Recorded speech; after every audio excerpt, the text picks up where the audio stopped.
All right. I think that's all of our housekeeping for now.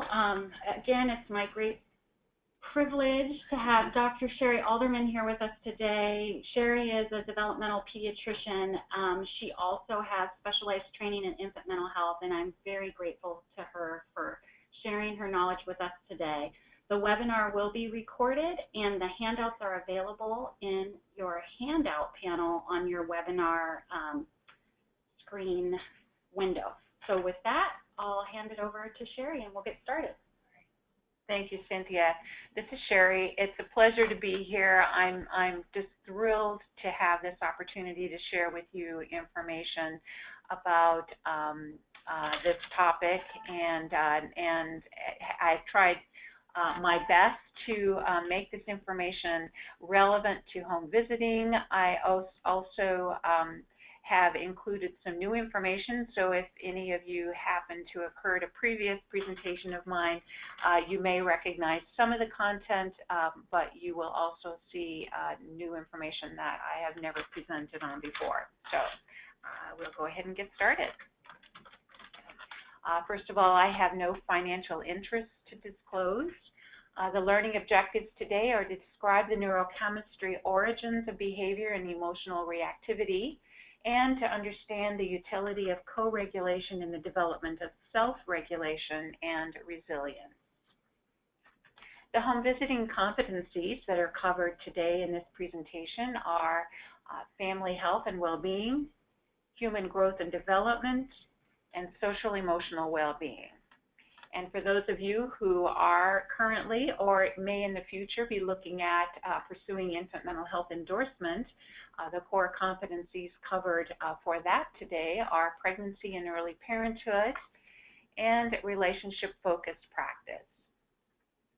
So the agenda today is first to cover the physical and psychological dynamics of pregnancy, to move on to fetal programming, touch a bit on neurochemistry of brain development, talk about building parenting capacity, and then finishing up with resilience. So first, physical and psychological dynamics of pregnancy. Pregnancy is a tremendously transformational experience.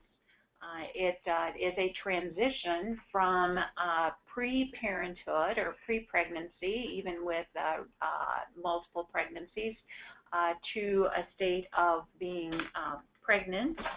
It's also a process of reorganizing one's life as the pregnancy influences that.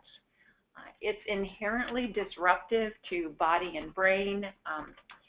This is both a disruption physically as well as hormonally. Neurochemistry, even at the brain level that we'll talk about today, is also very much a part of pregnancy. And it's disruptive to relationships. In fact, a healthy pregnancy will have disruption in some relationships, especially with that first pregnancy. It is very important to consider this. So I'm going to pause for a moment. So we're aware that the slides aren't advancing, and we're going to try and problem solve that really quickly. You can all open up your handout from the handout panel while we're working on this from our end. There we go. That seemed to do the trick.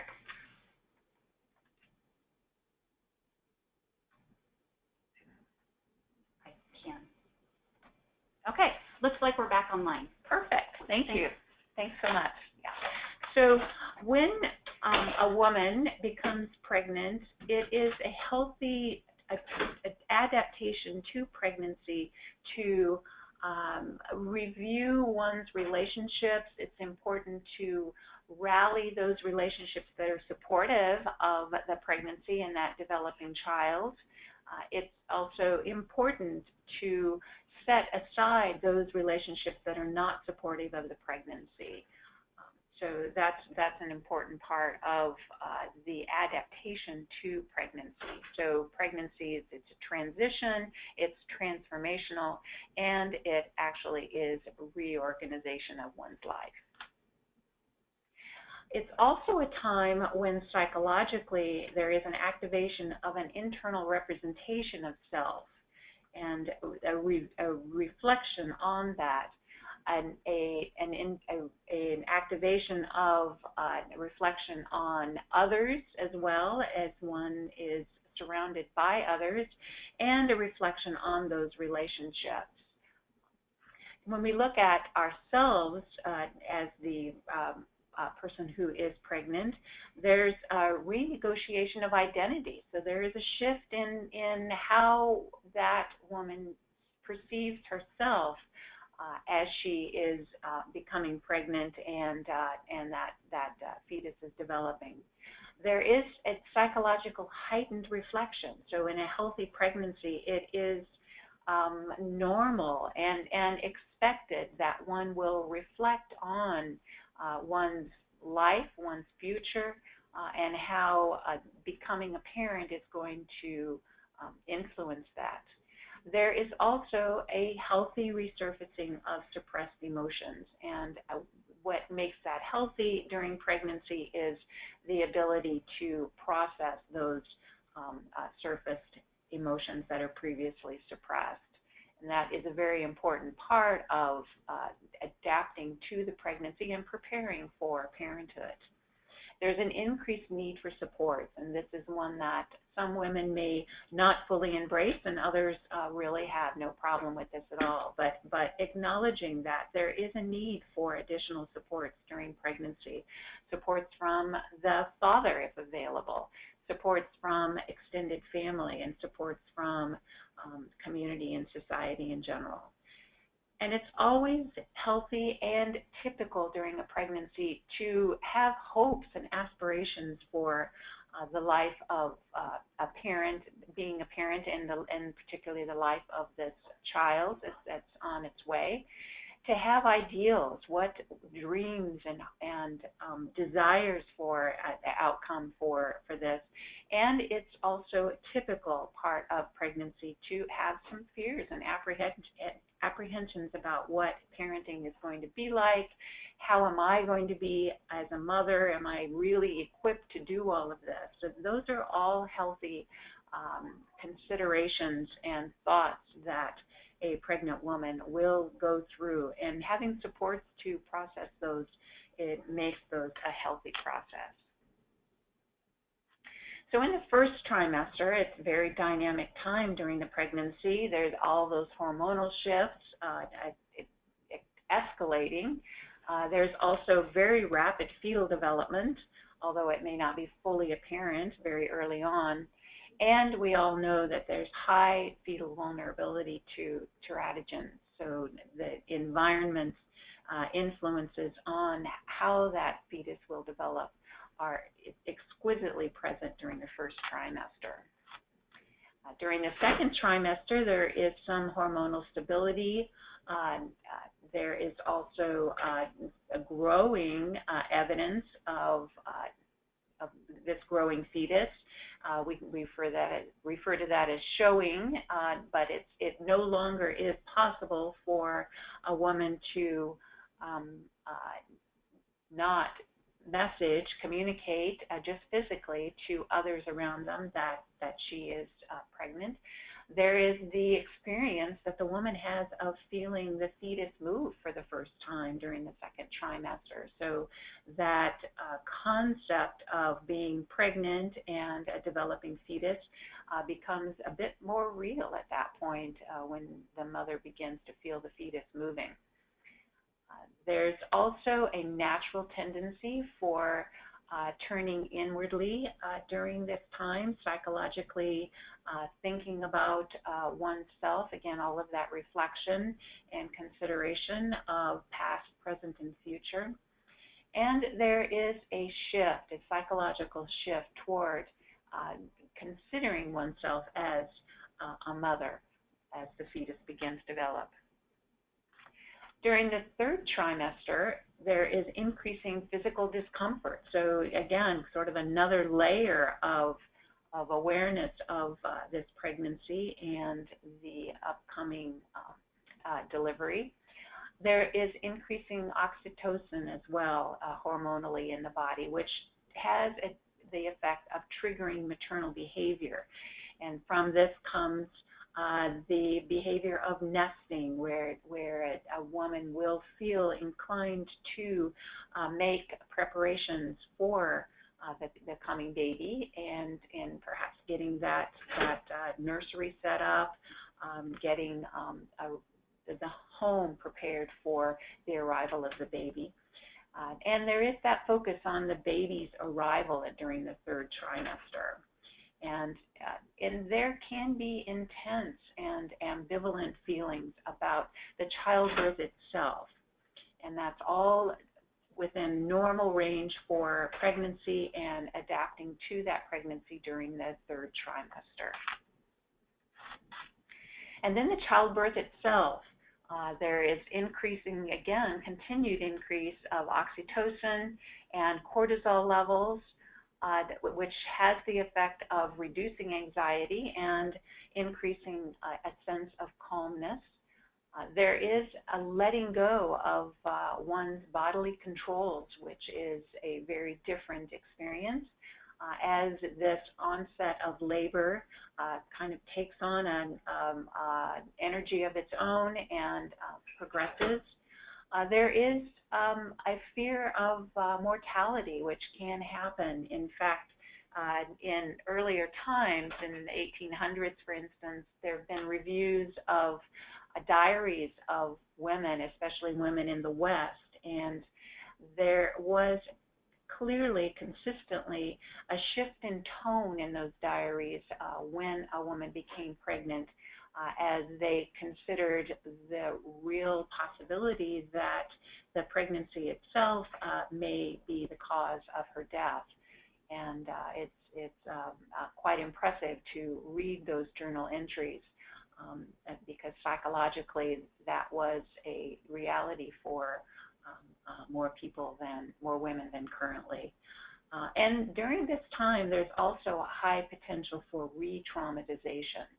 And so this is an important thing to consider with all of the hopes that come with this pregnancy. There can also be conscious or unconscious re-traumatization of prior adverse experiences during this time. So a mother's ability to adapt to the challenges and changes of pregnancy has been shown to affect children's outcomes. So it's this, during the pregnancy, all of this process that a woman should go through as a healthy pregnancy are vitally important, and home visiting programs that begin prenatally have a very positive effect in helping a woman get through this process, and it will have an effect on child outcomes.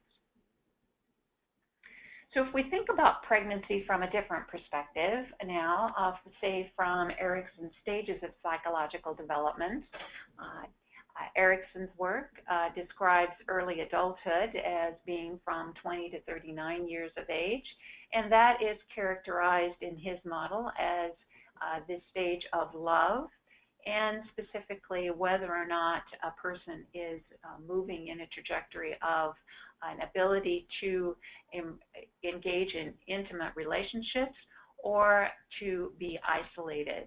And this is also a really important concept to think about during pregnancy, and supporting a woman through that pregnancy and adapting to that pregnancy, whether or not her life is one of intimacy or one of isolation. And then that rhetorical question, can I love? And in the case of pregnancy, it would be, can I love the father? Can I love the child that is coming into my life? Now, adolescence, if we're talking about a teen pregnancy, it's interesting to think about Erikson's stages of psychological development from an adolescent perspective, adolescence being defined as 13 to 19 years of age, because typical adolescent development at that time is more focused on fidelity and developing one's own identity or being in a state of confusion regarding the role of that person. So when and asking the question, who am I? And this really resonates with any of us who have worked with teens, and we've all been teens ourselves. So really asking that rhetorical question, who am I and what can I do? The focus really being on oneself. And when a teenager who is in a typical adolescent psychological developmental stage has imposed on that stage of development a focus on oneself, then becoming pregnant, and where there is going to be a healthful focus on that is the developing fetus, it gets complicated, and it is not possible to replace the early adulthood psychological developmental stages, to replace the adolescent stages with the early adulthood. It's important to consider how the adolescent can continue to develop typically, and also adapt to the pregnancy and the arrival of the baby. It's very complicated. I'm not able to go through that today, but that's something to consider in the work that home visitors do with teen parents. And then again, another way to look at adaptation to pregnancy is to look at Maslow's hierarchy of needs. And we see at the top self-actualization. It's in parenting is one excellent example of how self-actualization can be realized as an adult, as a pregnant woman. But we also know that self-actualization must be founded on 4 previous stages, including physiological needs are met, that is food and housing, that a woman or a person feels safe in the environment, that they feel love and can experience love, and that they have a sense of belonging, they have a place in society, their lives are embedded in a whole network of lives and connections, that they have self-esteem, and we'll see here in a minute that self-esteem is very powerful quality that can promote adaptation to the pregnancy before one can even begin to look at self-actualization. So we can look at this model and begin to hypothesize what some of the risk factors for healthy adaptation to the pregnancy would be, and then take that to the next step in seeing how we can support every pregnant woman to be able to have a healthy adaptation to the pregnancy. So risk factors that would impede an ability to adapt to a parenthood in a healthful way include any prior or current psychological disturbances. So definitely would want to consider even someone who is currently stabilized and their mental health issues have been addressed, that even with a history of mental health issues, it can be a risk factor and a flag for needing special supports during this highly dynamic period of pregnancy. Substance abuse is also a very important issue to address in order that the pregnancy can move forward both physically and psychologically in a healthful way. Earlier ongoing trauma or domestic violence is also a red flag and concern when we're working with a woman who is pregnant. A prior pregnancy loss can make the current pregnancy much more stressful. The absence of social supports, this one is so important, and this is one that home visiting plays such a valuable role in providing supports for that pregnant woman. That can be influential and make that pregnancy a very healthy pregnancy, even when there are not sufficient familial or other relationships for that woman. Teen pregnancy is a risk factor for having difficulty adapting to parenthood.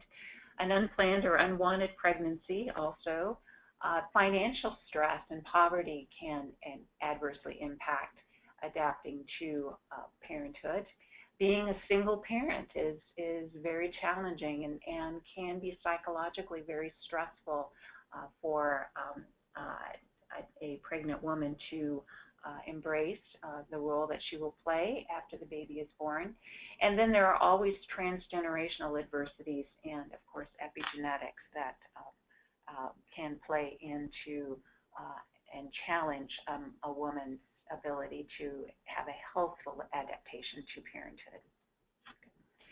So I mentioned home visiting several times because it is such a tremendously valuable evidence-based innovation to mitigate those risk factors and to support a woman through a healthful adaptation to pregnancy. Also a model of minding the baby where there is a public health nurse and a mental health consultant working as a team to support pregnant women. Those are all evidence-based interventions, been shown to be highly effective and supporting that woman in pregnancy and assuring the best possible outcomes for the child. So let's move on now to fetal programming. Human development is shaped by the dynamic and continuous interaction between biology and experience. So that fetal programming is where you have the connection between biology and experience. We know that we talk a lot, very important that we continue the conversation always about the dynamic time of brain development, especially during that first year after birth, the first 3 years for sure, when during that, before the first birthday, that baby's brain will more than double in mass. And the influence of environment on that growth is very important, and we always want to focus on that. But we also want to consider, and sometimes we don't talk so much about brain development prior to birth, where that brain has gone from one cell to a fully functioning brain that is ready for further development after birth. So let's look now at the brain development during pregnancy. So the development of the nerve cells themselves, or neogenesis, is just a phenomenal event during pregnancy, estimated 250,000 cells per minute. It's just impossible for me to even conceive of that, and to know that every one of those cells is responding to environment. It's just incredible to think about that. Not only is there the development of all of those nerve cells, but those cells also need to migrate during the fetal development. And some of you may actually have worked with mothers who gave birth to a child where there was a migration disorder, and it has a hugely profound effect on a child's development. Even among nerve cells themselves, there needs to be differentiation. There are different types of nerve cells, and that differentiation needs to happen in an effective way to have a healthy brain. And then those nerves have to connect and communicate with each other. Most of the synaptogenesis, or the connections from cell to cell and communication that goes on to create neural pathways, most of that will happen after birth, but it does begin during pregnancy as well. And we know that during the most rapid time of synaptogenesis, there are about 40,000 synapses making those new connections per minute, and each neuron has about 10,000 dendrites, or arms, reaching out and connecting with the arm of another neuron. So there are just incredibly complex development of nerves and neural pathways and connections that are occurring. All responding to environment. So the definition of fetal programming is the result of the influences of environment on the developing brain's architecture during gestation that creates persistent consequences of health and disease risk. So this is hugely important, the environment within which that fetus is developing, and the outcome of the whole body, and particularly focusing today on the development of the brain. This response to the environment has actually a purpose, and the purpose is survival. It's preparing the developing fetus for the environment that they are going to be born into. And for example, a mother, during pregnancy, if she's highly stressed during that pregnancy, the fetus will respond to that stress in such a way that they will be born to be hypersensitive to the environment because of the maternal stress communicating to them that in order to survive, they need to be vigilant and avoid danger and be hypersensitive and responsive to any stimulus that is perceived as dangerous. Now, a normal pregnancy, and this is a normal pregnancy, maternal cortisol levels increase incredibly high from the first to the third trimester, going up as high as 2 to 5-fold from baseline by the third trimester. And in fact, during the third trimester, that pregnant woman's cortisol levels are equivalent to a stress response in a non-pregnant woman. And the placenta plays a very important role in the process of the fetal development. It actually, as you know, controls what will pass from the mother to the fetus, and also vice versa, although we're not going to focus on that today. And when a pregnant woman experiences transient stress levels of hormones, cortisol specifically, stress hormone, the placenta protects the fetus from those levels. There's an enzyme in the placenta that will actually break down the mother's cortisol before it has a chance to reach the fetus, so that the fetus is not exposed to those high levels of cortisol early in pregnancy and will not have the adverse impact on brain development. The placenta, because of its role in protecting the fetus from some of the influences in the mother's circulation, it has a role in regulating the pregnancy. So as the mother's cortisol levels normally increase in magnitude from the first to the third trimester, there are more maternal cortisol moving into the fetal circulation and stimulating maturation of the fetus. And also, it is believed that the onset of labor is prompted by the increasing levels of cortisol. So the placenta protects the fetus from maternally elevated cortisol at critical points unless, and I wanted to use an analogy here. When we think about the placenta being a dam and it's holding back the cortisol, which in this analogy, the dam would be holding back the water, think for a moment, what are two conditions that would impede the dam's ability to hold back the water? Think about that for a moment.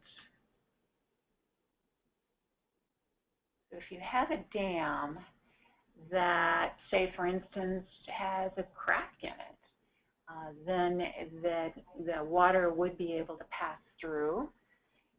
Or if you have a water supply behind the dam that exceeds the capacity of the dam to hold it back, and it, say, flows over the top, then that would be another condition. So if the dam were defective, or if the demand were too high. And that's true for the placenta as well.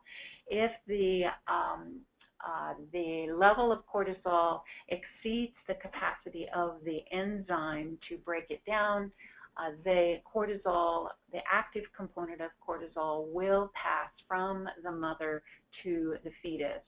Also, and that would be equivalent to the water behind the dam exceeding the capacity of the dam.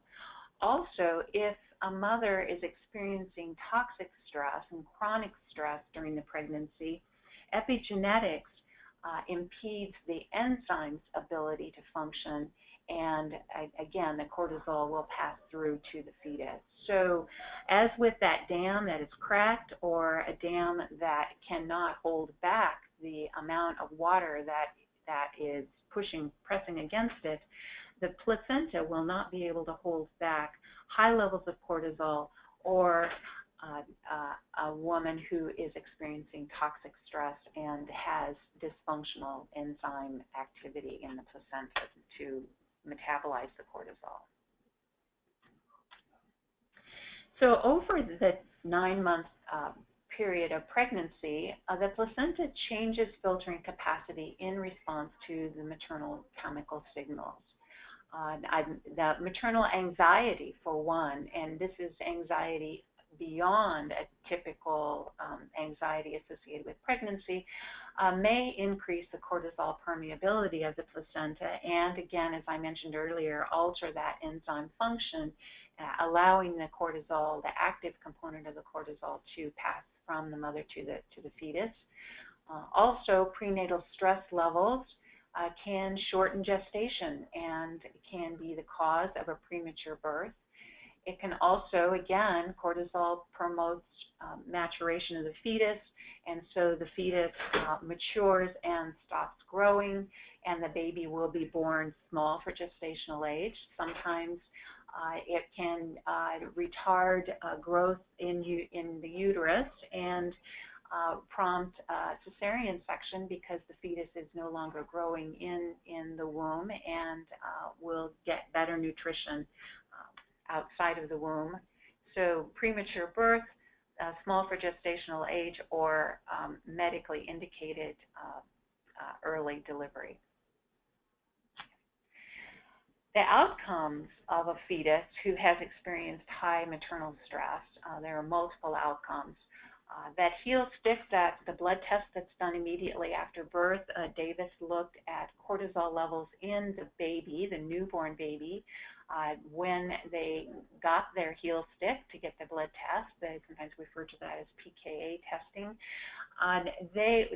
He saw that those babies who came from mothers who were highly stressed during the pregnancy had a higher cortisol response to that same pain that newborn babies who were born to mothers who were not stressed had. Also, we know that from Blair's work that infants and toddlers who come from a high-stressed pregnancy are more fearful in a particular situation and more reactive than children and infants and toddlers who did not come from a high-stress pregnancy. And we know that those children from a high-stress pregnancy show increased stress and emotional reactivity, those what we sometimes may refer to as challenging behaviors. Can be an outcome from a high-stress pregnancy, and cognitive delay. So let's look specifically at nutrition. It's related. It's a very important component of pregnancy, as we all know. And let's look at the mechanisms where maternal nutrition during pregnancy can affect the outcomes of the birth child on into adulthood. So when the fetus's need for nutrients exceeds the placenta's ability to supply those nutrients, we have fetal undernutrition. That could be because of the quality of the placenta. We know that women who smoke, for instance, have a placenta that's 20% smaller than a non-smoking mother. Or it could be that the mother's consumption of nutrition is inadequate for the fetus. But when we have that scenario, again, we have a fetus that is highly wired to make adaptations to survive. So that fetus will begin to adapt to an environment where there is insufficient nutrition, and will experience increased cortisol, which will prompt fetal maturation, so that there is and can be an arrest of growth, decreased insulin and insulin growth factor 1 and growth hormone, which also would impact growth of the fetus. We have the fetus that will divert blood to the brain preferentially at the expense of those nutrients going to the liver, kidneys, pancreas, and the islet cells on the pancreas. And as a result of that, the child will be born with a risk for impaired cholesterol metabolism as an adult, with a reduced number of islet cells and a reduced number of nephrons in the kidneys, which will impact blood pressure control.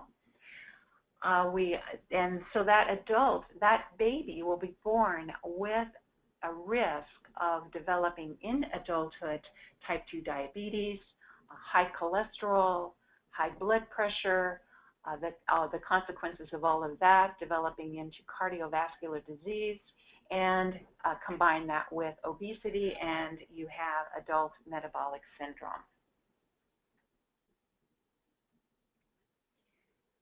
So now I'd like to move to pregnancy anxiety specifically. This is a particularly adverse condition during pregnancy in terms of outcomes. And when I talk about pregnancy anxiety, I'm not talking about the anxiety that a woman will go through naturally as a process of adapting to the pregnancy. And I'm not talking about a woman who has a diagnosis of anxiety disorder prior to becoming pregnant either. I'm talking about an anxiety that is directly attributable to the pregnancy and exceeds a typical level of anxiety that a woman would experience during pregnancy. So it's the negative emotional state tied to worries about the health and well-being of one's baby, the impending childbirth, worries about the hospitalization and the healthcare experience, worries about the birth and after birth, and worries about parenting and maternal roles. So this is pregnancy anxiety is when a woman is going through a process of attempting to adapt to the pregnancy and parenthood and does not have adequate supports to reach a resolution, a healthy resolution to those worries during the pregnancy. And when a woman experiences pregnancy anxiety, anxiety that is not addressed, it is linked to preterm birth, and you can begin to think about now how that can be. It's linked to an impediment in attention regulation in that infant at 3 to 8 months of age. It's linked to cognitive and motor delays as seen at 8 months of age, and it's actually associated with reduced gray matter volume as seen in children 6 to 9 years of age. So very significant outcome and adverse impact that pregnancy anxiety has on fetal programming and brain development during the pregnancy. Now, the risk factors for pregnancy anxiety, and again, I'm thinking about the fabulous work that home visiting does to address these, and some of the things that we've already touched on. Low self-esteem can be a risk factor for pregnancy anxiety. Low perceived control of important outcomes. That's, having a sense of control over one's life is very important. And when that is not present, pregnancy, it is a risk for pregnancy anxiety. Being pessimistic about one's future, so you can think about the woman that you are engaged with, that you know or that you're working with, who is pregnant, and thinking about what is their attitude about their own future and how will that impact the outcome of their child. Lack of social supports, including the baby's father, is also a risk factor, as well as financial stresses and low income, and also being a first pregnancy. So we're going to move on to neurochemistry of brain development to kind of dive a little deeper into brain development. But I'd just like to take a moment to say that the work that you do as a home visitor addresses so many other risk factors for a healthy outcome for the mother as a parent, the family as a holder of that child, and for that child. And I just want to thank you so much for that work. So moving on to neurochemistry. We're going to, as you know, the brain is developed in a hierarchical and a sequential fashion. First sequentially, starting with the brain stem, moving upward. As you know, we can hear the baby's heartbeat very early in the pregnancy, and that is controlled by the brain stem.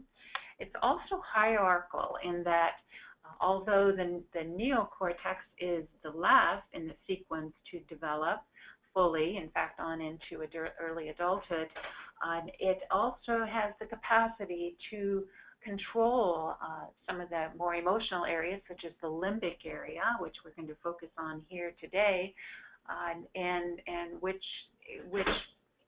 creates an ability to self-regulate, to focus, and to control impulsivity, and to take perspectives of others over that of our own.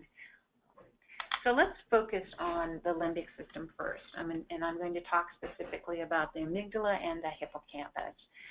First, the amygdala. The amygdala is the site of emotion.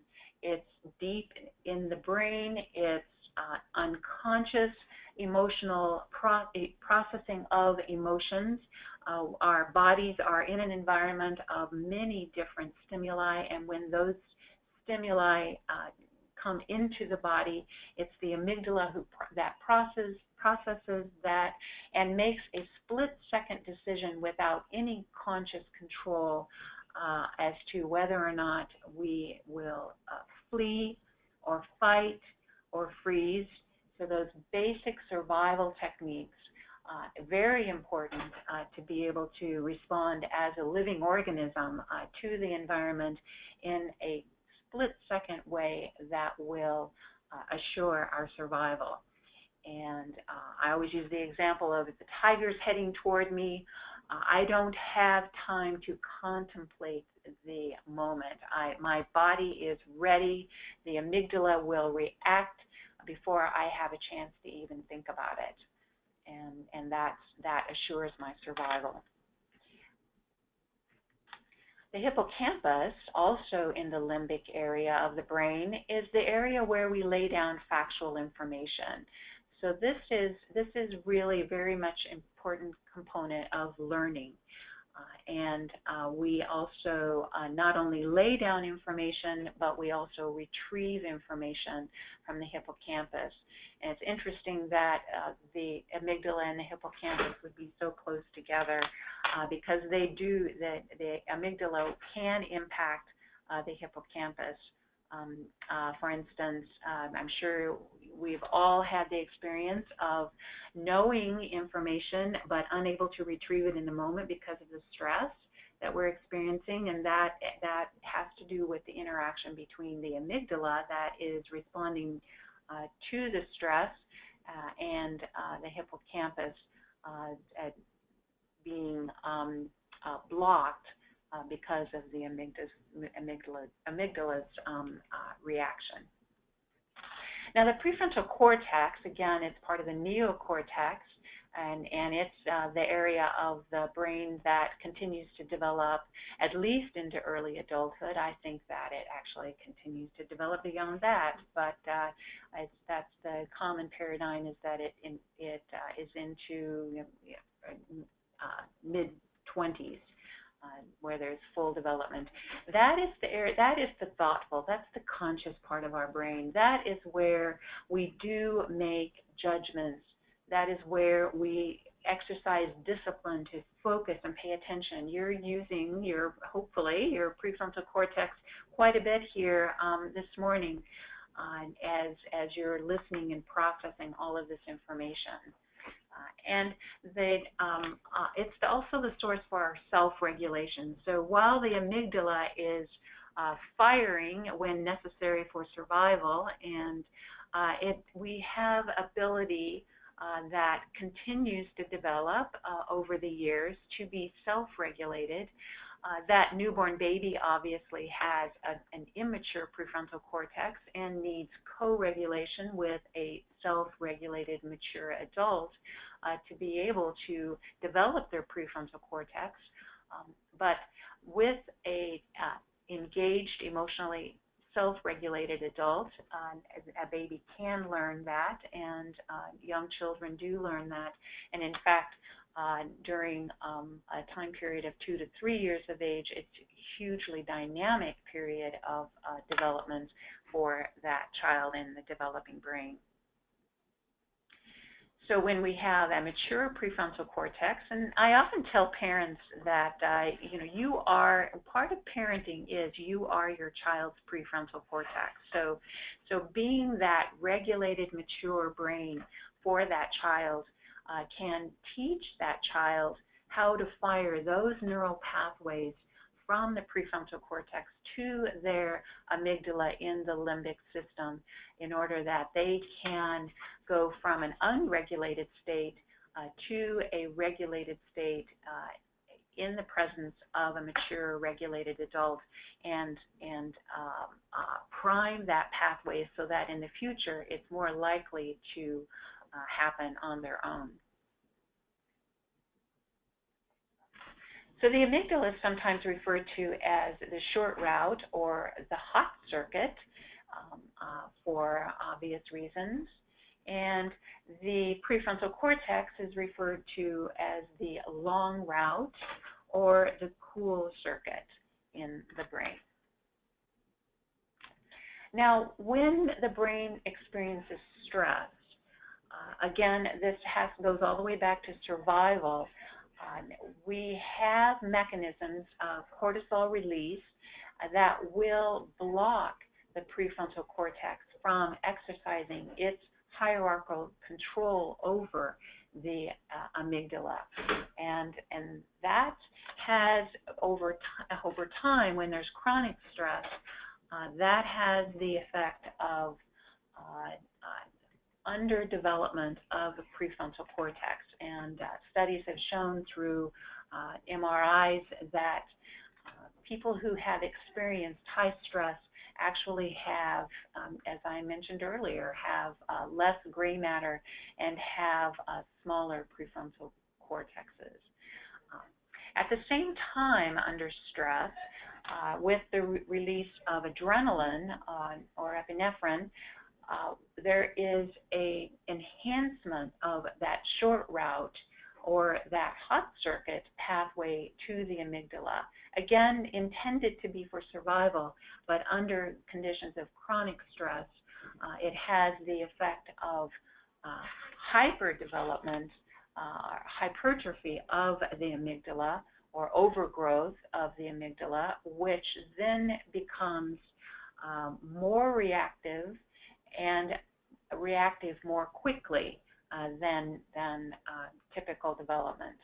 So you have a child who's experienced stress, perhaps from prenatally on into early childhood, without repair of that and special attention to promote development of their prefrontal cortex, they will be more reactive to environments that other children would not be, and they will react more quickly than other children to a perceived threat. And also will have underdeveloped prefrontal cortex. So Graham's study illustrates this quite well on what sleeping babies hear. And you have the reference if you're interested in reading this at the end of the slides here. So this study took mothers and babies. These were 6-month-old babies, and did a standardized survey of the mothers to determine the level of parental conflict, verbal conflict specifically. Physical conflict and domestic violence were screened out.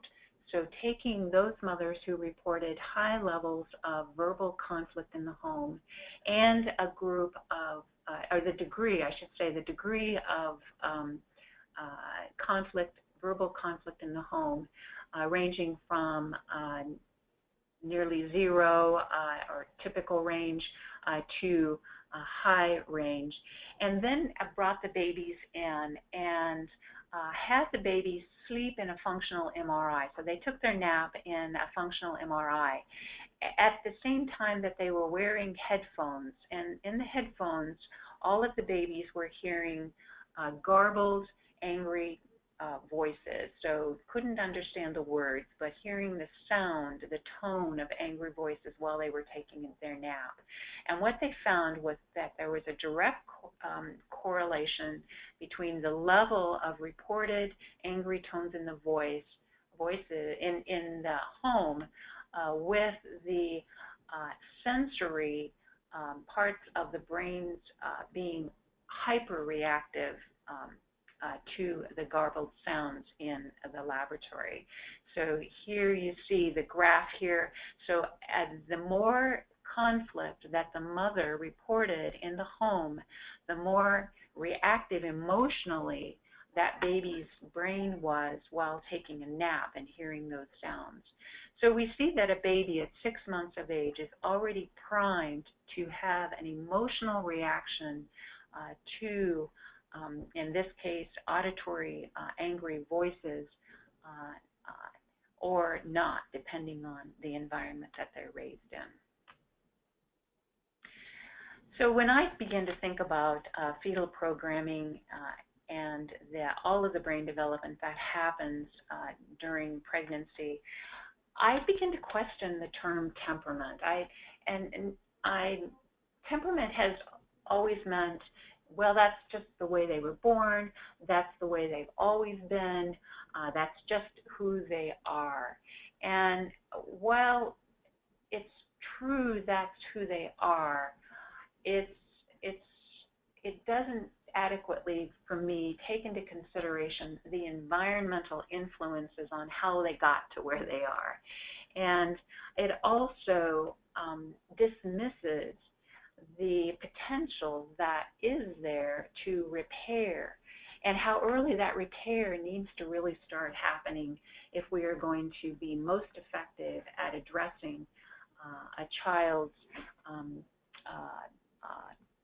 challenges that they have in interacting and fully functioning in an age-appropriate way in their world. So the placenta protects the fetus from maternally elevated cortisol at critical periods. And a fetal exposure to elevated cortisol when that is impaired at those critical periods may result in intrauterine growth restriction, enhanced reactivity after birth, impaired immune response, impaired ability to lay down memory, and impaired ability to self-regulate, increased insulin response to any given glucose load, hypertension, and metabolic syndrome. So now I begin to question those adult conditions, adverse health conditions. Are those really lifestyle choices? Are those predispositions and risk factors that have been in place since before birth? And what can we do to shift that trajectory in that newborn baby from a future of adult adverse health to the possibility of a healthy adult life? And a very important way to look at that is after the baby's born, to build parenting capacity, to be able to repair and set that child on a healthier trajectory. So let's move on now to building parenting capacity.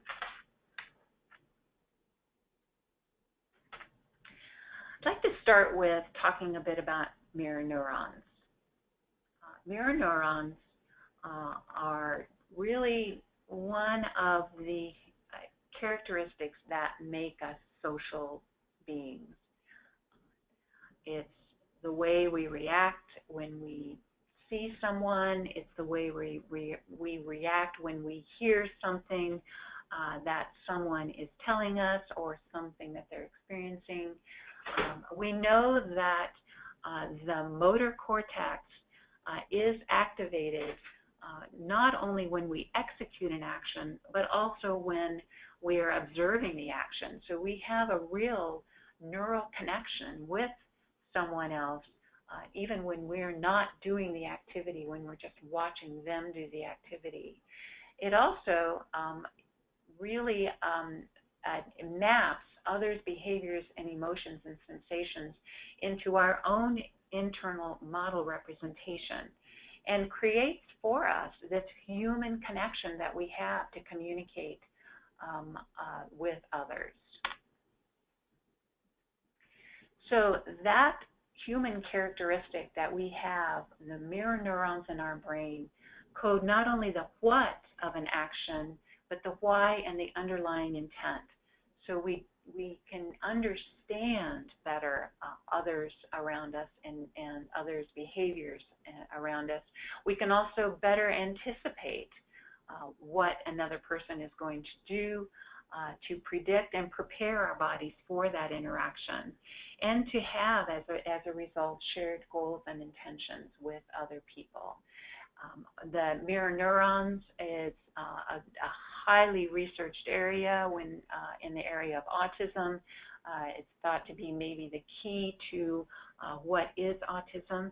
And when you think about it, living in a world where you did not have full capacity mirror neurons, not being able to anticipate others' behavior, not understanding what the underlying intent is, not being able to prepare oneself for others' actions, and to not really fully engaging in sharing goals and intentions is a pretty detailed way of describing what a person with autism is experiencing in the world. Now, we all develop an internal working model, and a baby is born without a clear, speaking psychologically, without a clear sense of self. And during those first 6 months, they are looking to those nurturing adults, those adults who are engaged emotionally and in their lives. They look to them, they initially see that person as themselves, and over the process of the first year, really developing by about 6 months, begin to take that image that they see as their caregiver and internalize that as themselves. And that really is established by 1 year of age. And that is where a person develops a sense of being an autonomous person. that has an impact on the world around them, that is the author of their own actions, and to begin to understand that taking ownership of their own actions, that their actions have effect on others, and that then that perspective taking that others have feelings and intentions different from one's own feelings and intentions. So it really is this beginning development of morality that begins with this internalization of a sense of self, and it comes from what the child is experiencing and seeing and feeling from that caregiver in their life. And it's also how we come to parent. Without parent education, without repair, how we parent is how we were parented before our first birthday. So an important psychological process that can be facilitated with social supports and home visiting programs is the process of reflective functioning. And reflective functioning is a mother's ability to think about herself as a parent, her child, and the relationship with her child in terms of mental states, and to use this understanding to guide her responses to the child. So the process of reflective functioning really does lay the foundation for attachment, embracing parenthood, and parenting. It begins during pregnancy. It allows the mother to imagine the baby as having a mind of his or her own that is coherent and knowable, both in her mind and after the baby is born. So it's the beginning to develop the sense of the baby, this developing fetus, as an individual. It allows the mother to retain her sense of herself as coherent and knowable in the face of all that turmoil of pregnancy that we've touched on here this morning. So it can anchor a pregnant woman and begin to build a sense of herself as a mother, so transformation of her life and herself during pregnancy. And both maternal and fetal attachment and the quality of prenatal representation, that's reflective functioning that goes on during pregnancy, is linked to later infant security and attachment.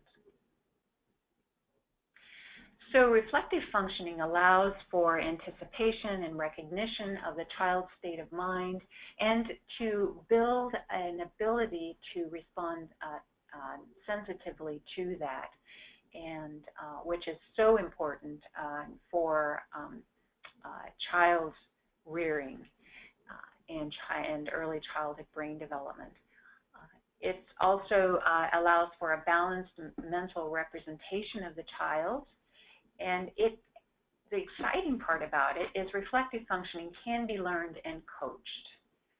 So it's a way of facilitating a healthy adaptation to pregnancy and embracing parenthood and sensitive caregiving after birth.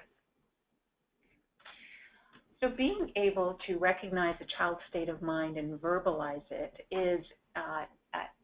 expresses respect for the child as an individual, separate from one's own, even though it should be a strong attachment between the child and the caregiver. It moves the feelings from the right brain to the left brain, and so by that I mean it really facilitates the process of understanding those feelings that one has with the child. And it does that at the same time that it allows the caring adult to stay engaged and regulated themselves and co-regulate with that child, teaching that child the neural pathways and process for moving from a dysregulated state to a more regulated state.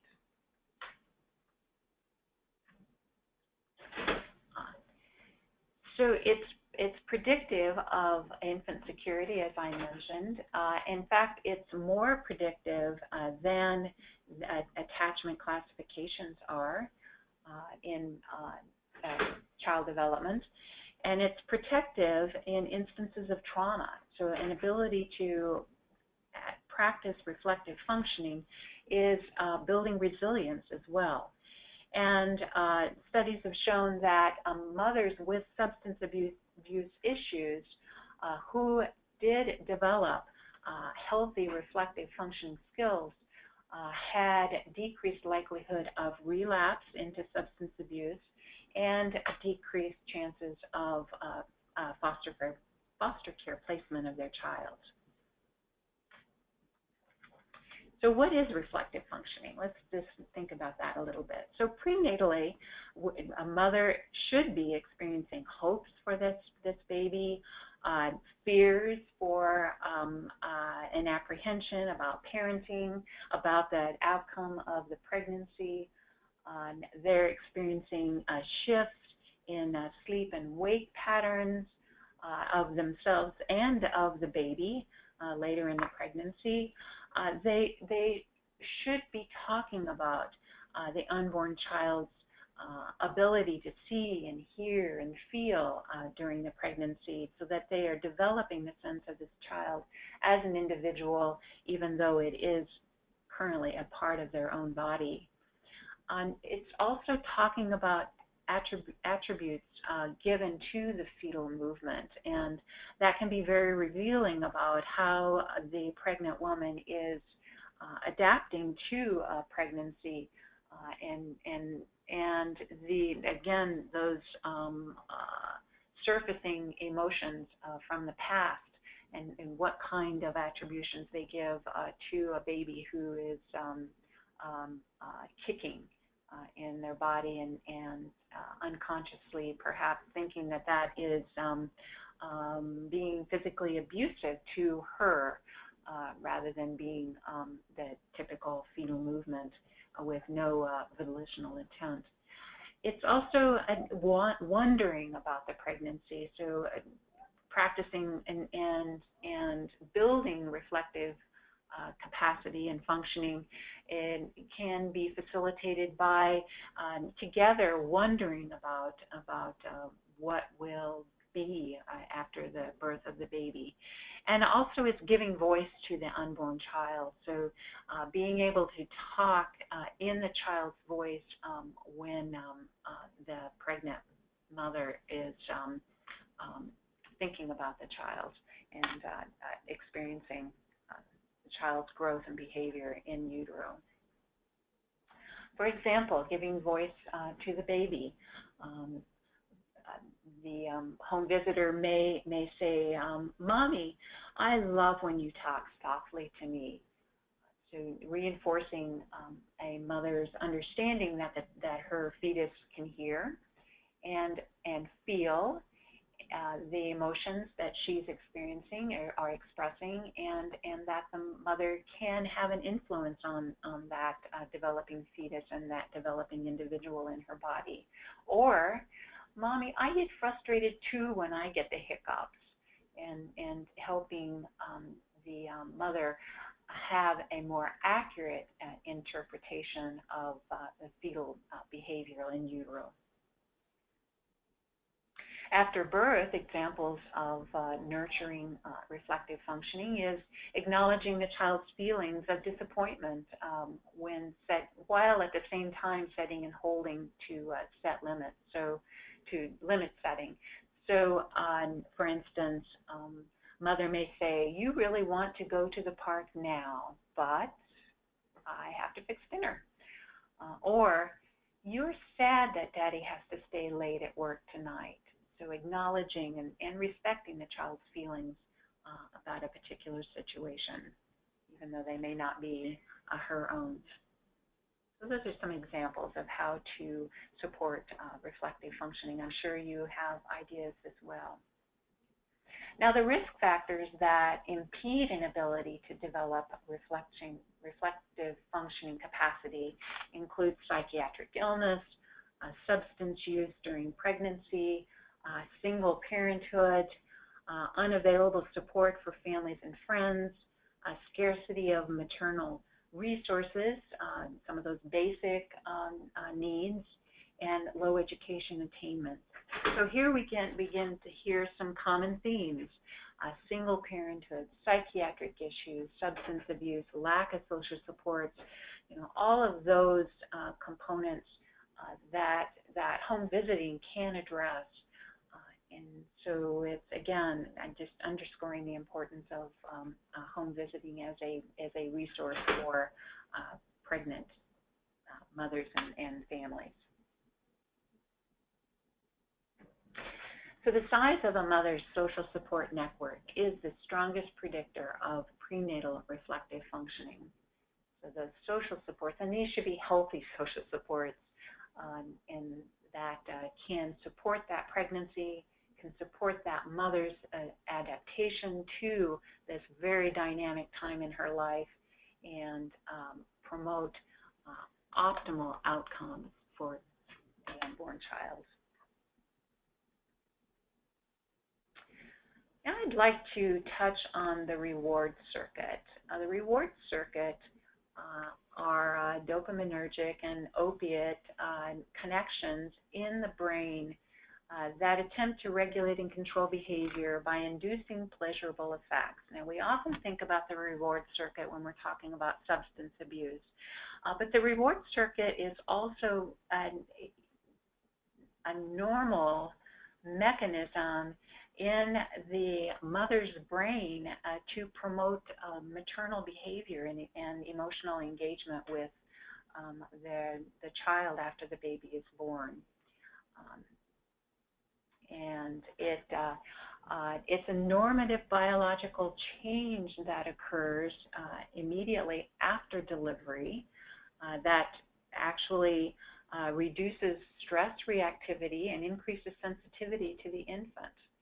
So when we have a healthy brain with a healthy reward circuit activated immediately after delivery, it promotes a mother's engagement with their child so that they're not too stressed by that child's crying, and increased sensitivity. So they have a positive emotional response to the baby.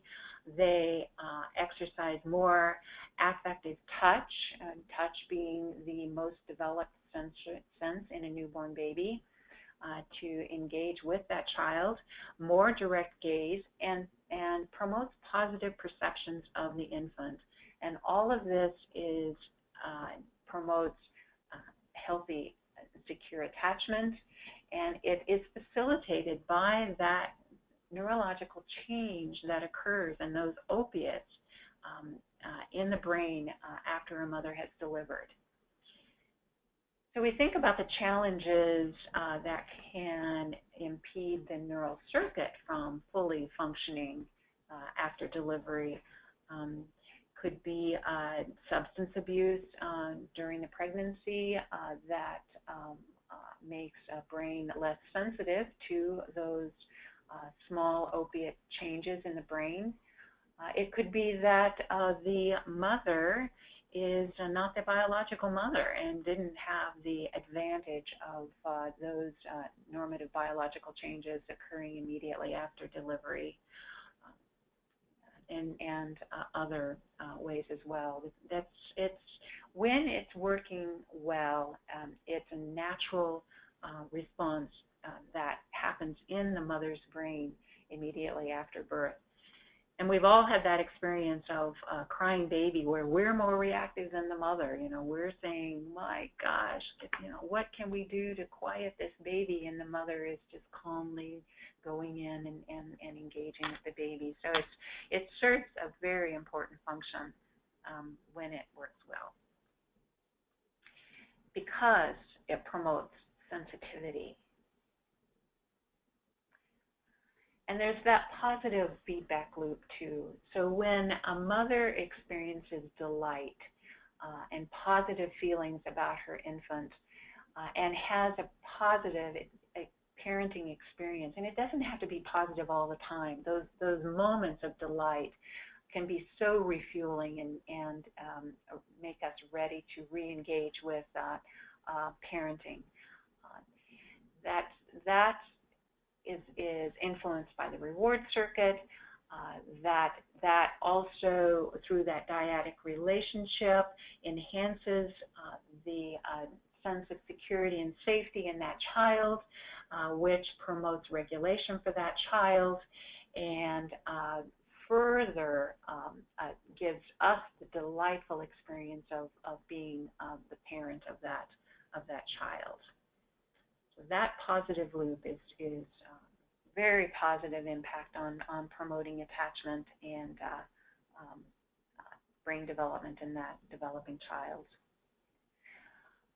When it's adversely impacted by chronic stress or by poverty, and it doesn't work well, a mother's higher negative reactivity to her infant's cry will impede her responsiveness and adversely impact her sensitivity and emotional availability. The reaction that the child has to that, naturally, the infant or young child, is to increase that cry out for support, and because of that increasing sense of fear and unsafety and vulnerability in the environment. And almost as an unconscious harm reduction approach, a mother may disengage with the relationship and over time develop an insecure attachment.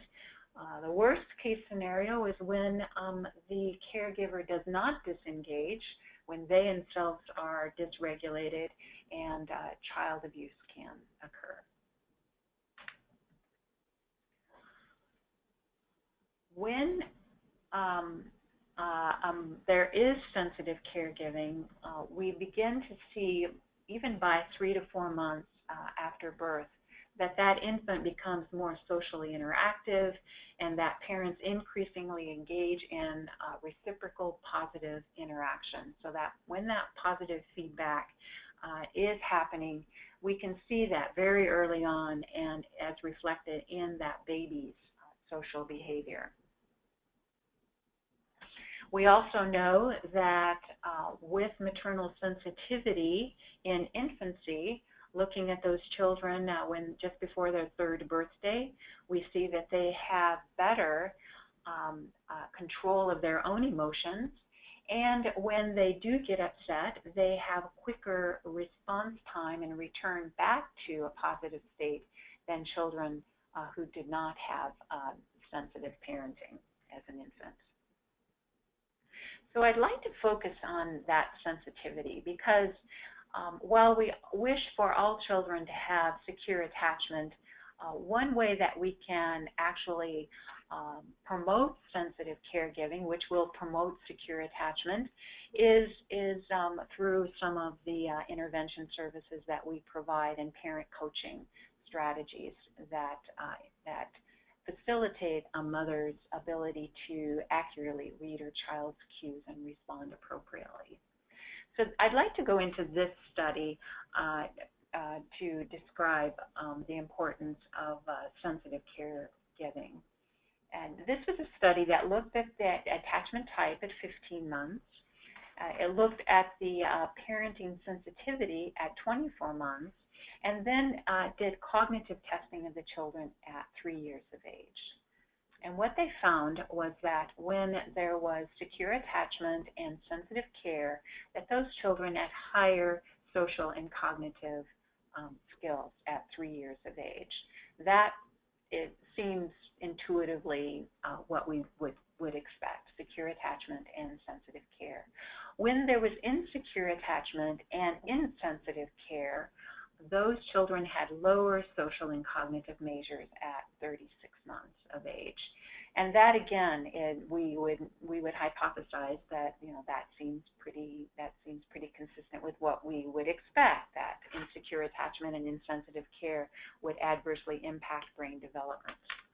Now let's mix it up a little bit, though. Let's combine the secure attachment with insensitive care and the insecure attachment with sensitive care, and look at those mother-child dyads.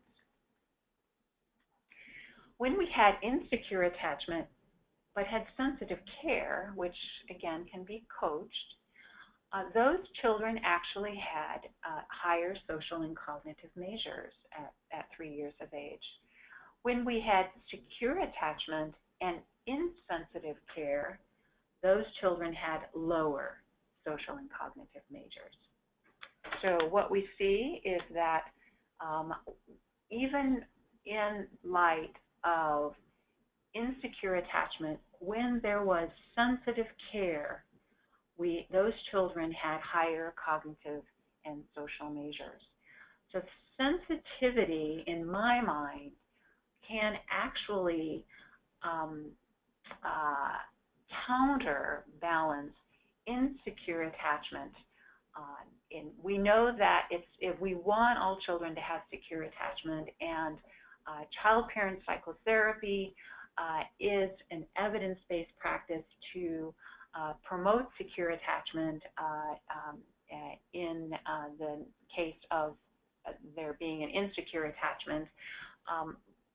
But that really takes highly skilled professionals and takes time to achieve.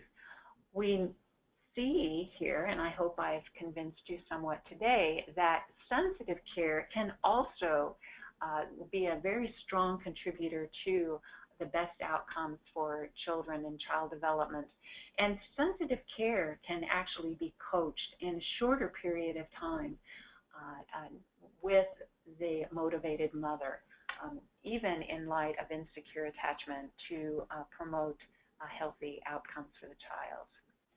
Now, I'd also like to look at this scenario here where there was secure attachment and insensitive care, which seems counterintuitive. It seems that wouldn't be the case, but it was the case. And so they asked those mothers who had secure attachment, so early on, secure attachment, but insensitive care, and they looked closely at why there was insensitive care. And what they found was that there was high life stress, there was unaddressed depression, there were lack of social supports, and insufficient family resources. So another way that I look at this study is to say, okay, how can we as a society promote sensitive care? We can certainly coach it, but how can we prevent insensitive care? This suggests that we can provide supports that reduce the stress, financial and otherwise, psychological, for the family. We can screen for depression, and I know home visiting programs do that and address the depression, and we can provide more social supports for that mother so that we can prevent insensitive care in the first place and improve child outcomes. Parenting always promotes some sense of self-doubt. It's inherent. I've often told parents, if you have any sense of self-doubt as a parent, I said, that tells me that you are a good parent right there, because all good parents have moments of self-doubt. And just when you think you've mastered parenting, your child develops a little bit more and changes, and you're just always doing this catch-up to be the best parent that you can be.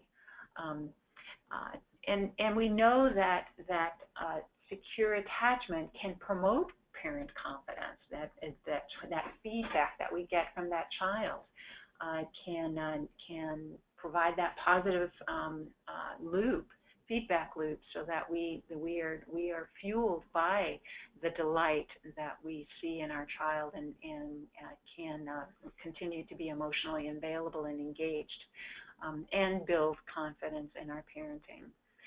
But with lack of parental confidence, it instills insecurity in the relationship. And again, then we have that negative feedback loop, and a child is desperately crying out for support, and it triggers a reaction and makes that parent less emotionally available. And emotional availability can be impaired by maternal depression, by affect dysregulation herself, by lack of parental self-efficacy, and by a tendency to use unhelpful externalizing behaviors to reduce tension and distress, such as substance abuse. So those are all ways that we want to think about that we can address in order that we can promote the most parental confidence possible in the family, so that the parents can stay emotionally available to that child, and that child can feel secure and safe in the world. And when we provide services to parents of an irritable child and parent training on sensitivity, we know from Vandenboom's work that we can shift an insecure attachment to a secure attachment, optimizing child outcomes. Now, I'd like to move into just a few slides on resilience, and there will be time for questions after that. Okay. So resilience is a set of skills needed to respond to adversity and thrive. So I think of resilience as a bank of capacity, and it's not static, it's dynamic. I spend some of that bank in times of need. I rebound and refuel and reinvest in my bank of resilience, and then a time comes again, and I have to spend some of it again, and then rebuild it. It's situation specific, it's individual specific too. A situation for one person may be very demanding of resilience, and for another person it's not. And when we think about trauma-informed care and adverse childhood experiences, that can be highly influential as to what situations call for what degree of resilience, and spending down of that bank of resilience that we have for an individual. It's a developmental process. We over time develop greater resilience. As a young person, a person would have resilience, but it would be of a different type, and there would be greater need for rebuilding resilience and spending resilience than as a mature, healthy adult. And so it is the result of the dynamic interaction between internal predispositions, adverse childhood experiences, a history of trauma, epigenetics, and external experiences. How adverse the environment is that we live in, or how supportive that environment is for us. So the factors of resilience are supportive relationships, certainly gene expression or epigenetics, and adaptive biological systems. And the interaction across those three determines the capacity for an individual to be adaptive and to survive despite adversity. Another way to look at resilience is to look at the supports that we as a society provide. And we have, in the U.S., over several decades, we have had particular focus on aspects of supports that are resilience building capacity for families. In the 60s, it was Head Start and a focus on school readiness. That was resiliency building for families with young children who were living in poverty. In the 80s, there was a focus in the building of home visiting programs and a greater appreciation and action on our appreciation of parent-child relationships and the impact that that has on children. In the 90s, there was a focus on early intervention, intervention earlier, birth to 3 years of age, as a form of prevention of later need for special education specifically. And we now are looking at quality child care and enriched environments. And all of these are society's attempts and approaches to resiliency building for families and communities. So the ways that we can build resilience are to first provide those basic physiological needs, food and housing, fundamentally important, to have supports that assure financial stability. That could be money, that could be food stamps, that could be health care coverage, that could be subsidized child care, that all of those ways that balance that financial situation that a family is living in.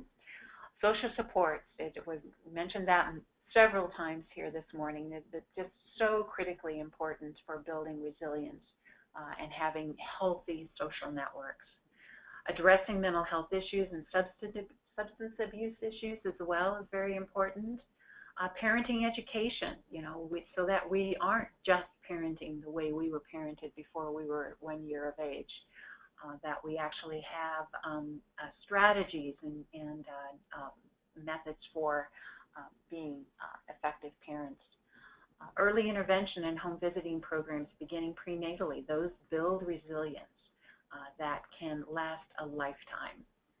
And minimizing re-traumatization, so first of all, being aware of the prevalence of trauma that we have experienced as individuals and as a society and as particular subpopulations, and working toward thoughtfully operating in such a way that it is not re-traumatizing for us. And having opportunities for repair, that's always so important. And really a doable thing in all of our lives and in every aspect of our lives, including a trauma-informed workplace, which can be such a valuable opportunity for staff to be able to function optimally and to perhaps even experience healing in the process of the work of healing of their own history of trauma. So in summary, we've gone through a lot here this morning. Healthy pregnancy includes physical, psychological, and social adaptive changes. Adaptation to parenthood is founded on basic physiological needs being met. Human development is shaped by a continuous interaction between biology and environment, beginning during pregnancy, if not before that. Chronic stress adversely affects brain architecture and neurochemical reactions to environment that are evident as early as at birth. Prenatal representations of the developing child by the mother and perinatal biological changes are linked to secure attachment and parent sensitivity. Addressing risk factors for unhealthy pregnancy and child outcomes builds resilience, and resilience building begins in the workplace. So I would like to thank you very much for your attention this morning and open it up for questions. Thank you, Sherry. That was fabulous. what we're going to do to moderate the questions and discussion is just ask that you raise your hand, and then I'll unmute the mic so you can share your question with Sherry.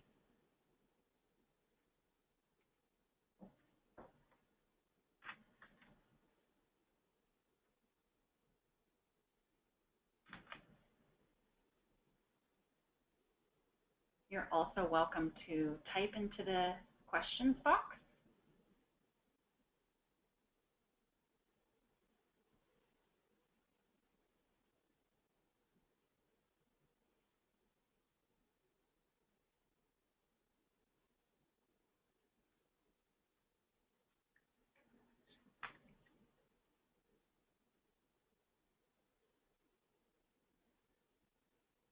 As people are thinking and reflecting on questions, one of the things that came to mind when you were talking about that prenatal anxiety, we're not as effective in this part of the world with this, but I know some of our nurse family partnership clients have had concerns and questions, and that is about the Zika virus. And I've thought a lot about how do we support women as they struggle with those concerns. Yeah, this is Sherry. That's a really important question. I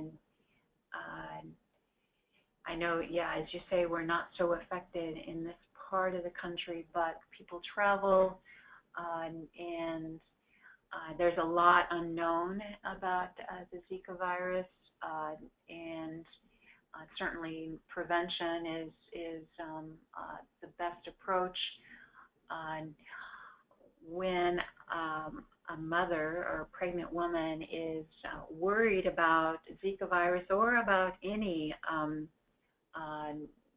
preoccupation that's on their mind, it's always, as I'm sure everyone knows, it's always really such an honor and so valuable that the mother can feel comfortable sharing that concern, and being able to be welcoming of any concerns, whether it's Zika virus or that alcohol that mother has consumed during the pregnancy.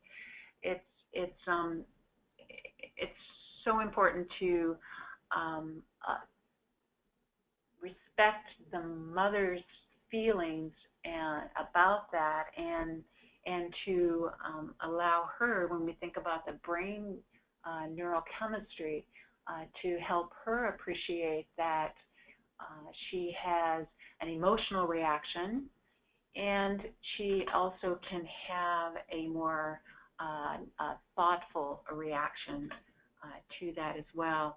I'm reminded of when I see families, it's because there's a concern about their child's development. When I do diagnostic evaluations and make the diagnosis of autism, it's natural for the parents to question, is there something I did or that I didn't do that could have prevented this, either during the pregnancy or after the pregnancy? And my response is always, it's natural to have those feelings, to have those questions, to have those doubts, but I hope that the parent will also remember that while it's natural to have those feelings, to remember that it was not something that you did in the case of autism, or did not do to cause this outcome. So that basically the message being that we have a right brain reaction, emotional reaction, we can have a left brain reaction as well. And through the hierarchical functioning of the brain, we can impose our logical mind onto our emotional mind, and handle, respect, the emotions that we experience, but not have those experiences consume us, those emotions consume us in the process, and be more thoughtful in processing the information. Thank you.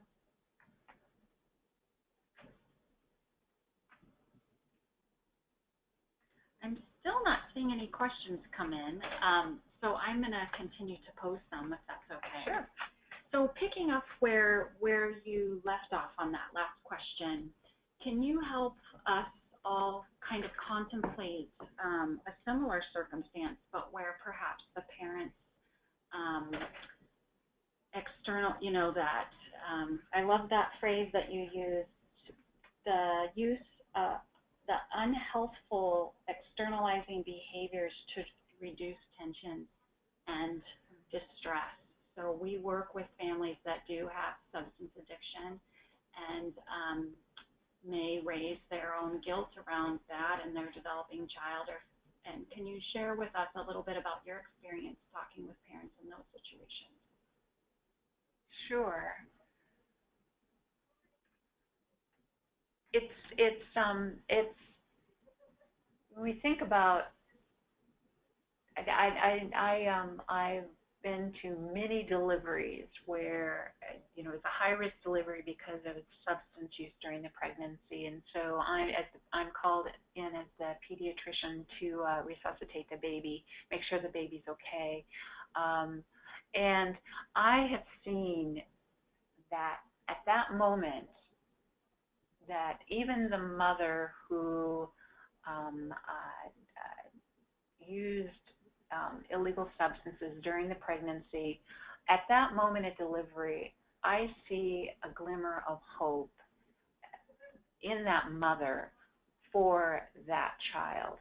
And I suspect that sometimes that's probably the first experience of hope that mother who's just delivered has ever had, and maybe it's the oxytocin levels. I mean,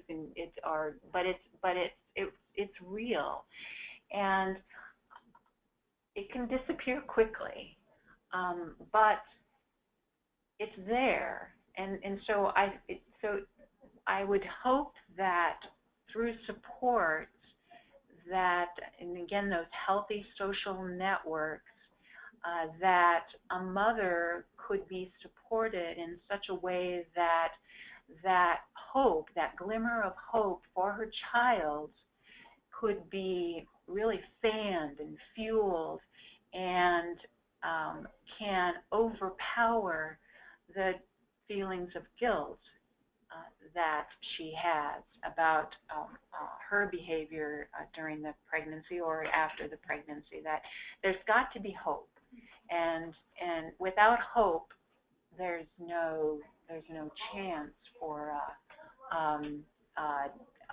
repair. And so the ways that a person can be supported to be hopeful, and part of that is resilience, building the resilience, so that when they get knocked down, it's not all the way down. So there's still that hope, and building on that as a strength for that parent is an approach that can help that parent resolve previous life choices that they regret.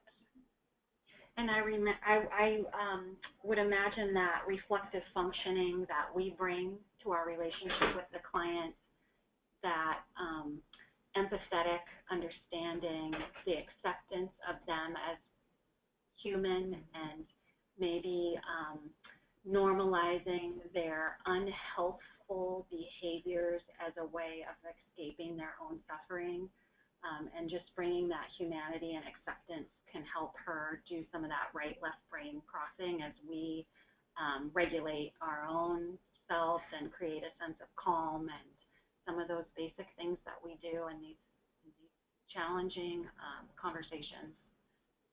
Things like that could go a long way. Yeah, that's a really good point. They we talking about mirror neurons. Inherent in our work is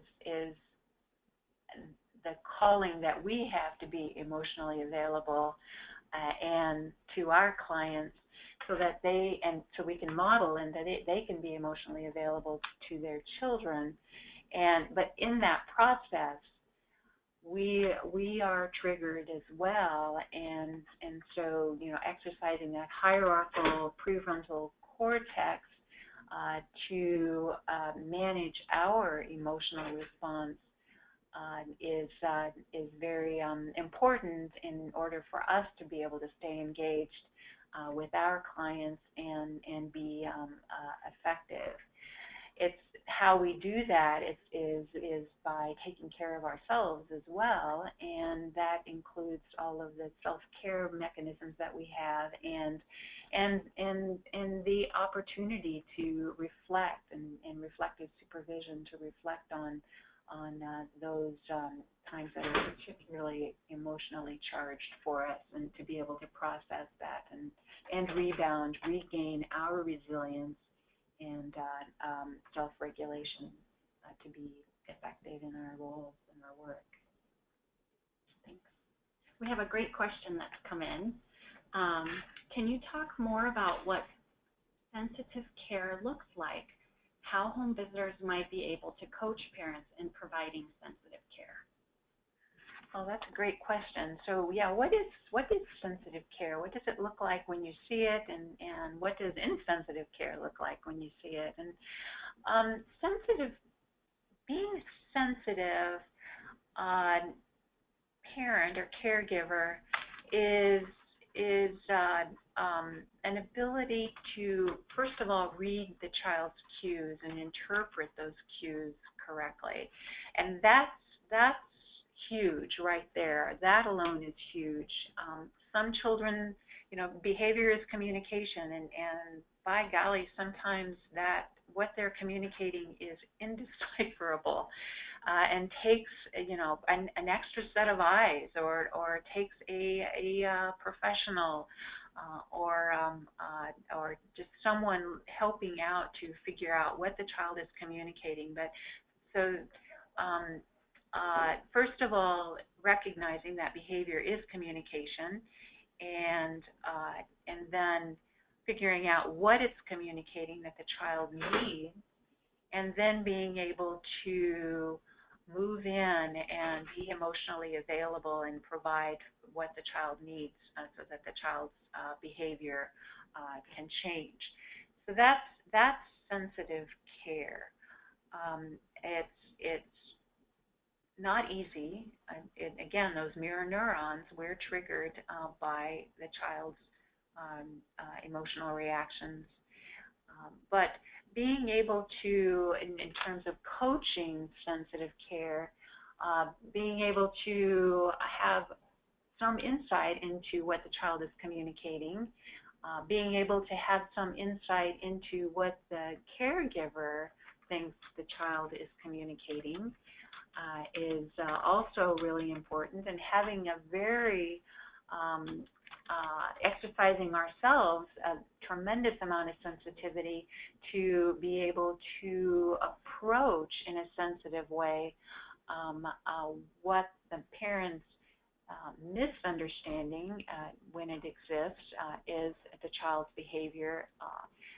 Maybe with a particular client, wondering rather than stating, I wonder what if the child is saying this, I wonder what would happen if we did that.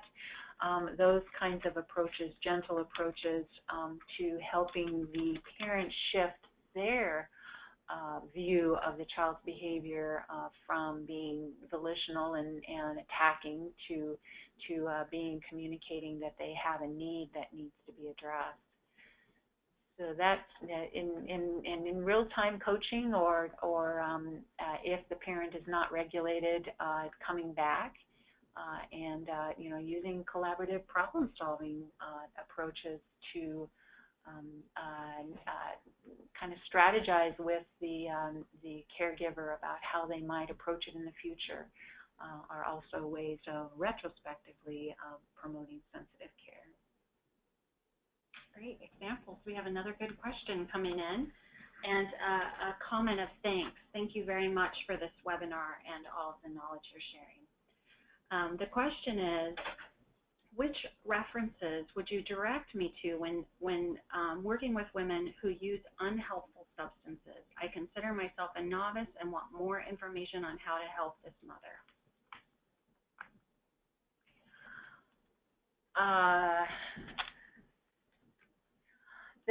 That certainly, if a mother is struggling with substance abuse to the degree that she is ready, it really needs a highly specialized intervention, and that would be, and the support that the home visitor could provide while she is getting the help that she needs, and can be more dyadic focused.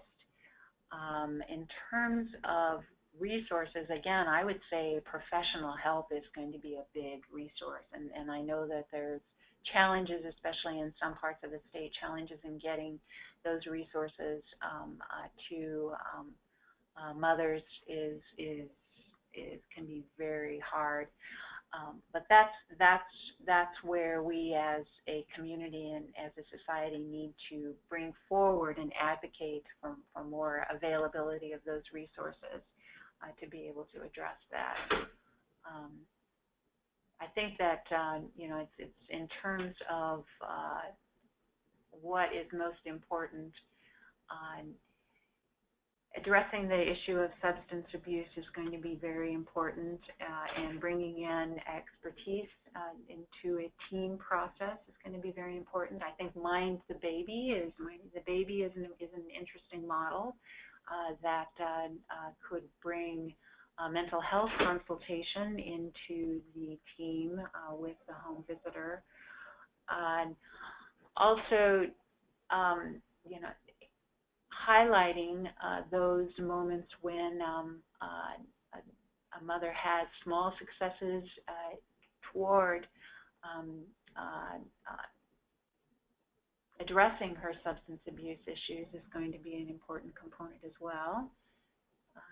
It's very challenging and requires a tremendous amount of resilience in the workforce, and to be able to address that. But I think that really it's professional expertise is going to be the most valuable resource to bring in. Thank you. And for the person who wrote that question, if you have any follow-ups, please go ahead and type in. I hope that I paraphrased it correctly. I think I did, but let us know if you have a follow-up. And let me do a quick check for hand raising. All right, we have nothing coming in at the moment.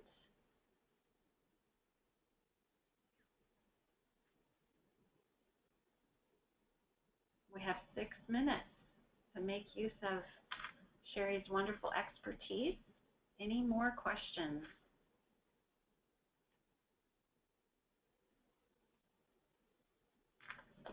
I'll give one more request. If any of you didn't hear the announcement at the onset, and you are watching in a group, please type into the question or chat box and let us know who's in the group with you. And the webinar is being recorded to be made available for others in the future. It looks like there's a lot of interest in that. We did answer the question. We got some feedback that was helpful. So once the webinar is available for viewing, we will do some minor editing, and then it will be available.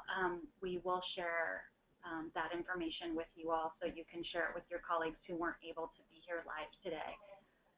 So with that, given that there are no other questions, do you have any final words for us? Well, this has been a pleasure. I've really enjoyed putting together this information and presenting it, and Again, I just want to express my appreciation for all of the work that home visiting programs do and home visitors do. It's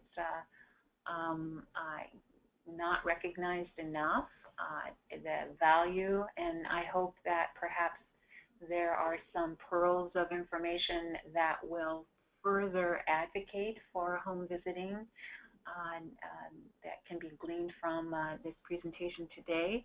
And I hope that that this information is helpful in the work that you provide as well. But thank you very much for this opportunity.